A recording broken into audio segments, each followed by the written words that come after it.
ಊರಿಗೆ ಇವನು ಚಿನ್ನದ ಕಳಶ, ಕೃಷ್ಣನ ಕರ್ಣನ ಹೋಲುವ ಮನುಷ್ಯ.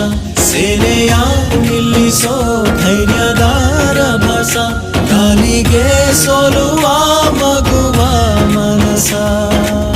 ಹರಿ ಹರಿ ಹರಿ ಮುಗಿಲೆತ್ತರ ಹರಿ ಶಿವನತ್ತಿರ ಮೆರೆಯುವ ನಂದಿ ನಂದಿ.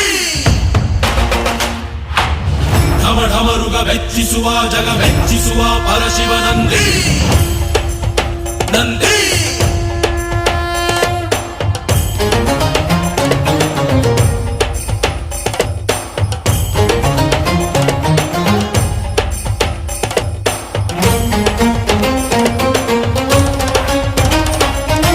ಎಂಟೆದೆ ಬಂಟ ಇವನೇನೆ, ತೋಳಿಗೆ ತೋಳು ಕೊಡುತ್ತಾನೆ. ಇವನೆಂದರೆ ಶಿವನಿಗೂ ಇಷ್ಟಾನೆ.